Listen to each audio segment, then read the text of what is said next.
কখনো পায়ে হেঁটে আবার কখনো বা হুটখোলা গাড়িতে সর্বত্র প্রচারে ঝড় তুলছেন তিনি সৌমিত্র।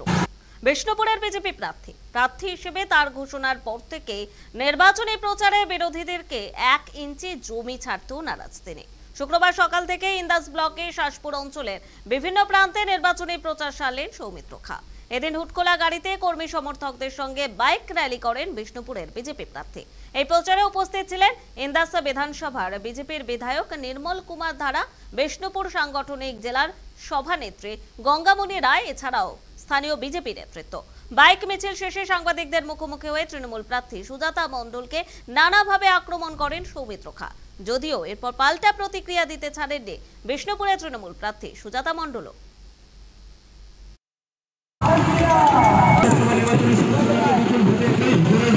লোকসভা ভোট কোনো ইয়ার্কি মারার জায়গা নয়।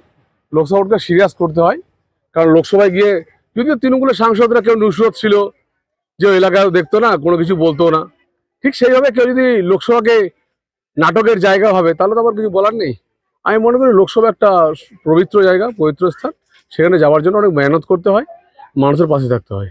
আমি একটা কথা বলবো, বিষ্ণুপুর লোকসভার মানুষ জানেন, কলতলায় ঝগড়া করার জন্য, নাটক করার জন্য বিষ্ণুপুর লোকসভার মানুষ ভোট দেবেন না। দেখুন, আমি একটা পাগল ছাগলকে নিয়ে কি বলে সময় নষ্ট করবো বলুন তো আমার এই ব্যস্ততম সময়ের মধ্যে? আপনি যদি বলেন, আপনারা সাংবাদিকরা, যে আমি নিজের ব্যস্ততম সময়ে মানুষের কাছে যাওয়াটা স্টপ করে একটা বিষ্ণুপুরের যে বিজেপি প্রার্থী সেই পাগল ছাগল মস্তিষ্ক বিকৃতটার কথার উত্তর দেব, এত ফালতু সময় আমার নেই। আর দেখুন, উনি হতাশাগ্রস্ত, উনি ভয় পেয়েছেন। আমার বাঁকুড়া জেলার বিষ্ণুপুর সাংগঠনিক জেলার যে 6টি বিধানসভা, অর্থাৎ বড়জোড়া, সোনামুখী, ইন্দাস, কতুলপুর, বিষ্ণুপুর এবং ওঁদা, এই 6টি বিধানসভায় তার পচা মুখটি দেখতে পায়নি বলে সেখানে কিন্তু উনি জিতেছিলেন। তাই জন্য উনি নিজে জানেন যে সুজাতার প্রচারের ঝড়টা কতটা, আর সুজাতাকে ঘরের মেয়ে হিসেবে বিষ্ণুপুর লোকসভার মানুষ কতটা ভালোবাসে।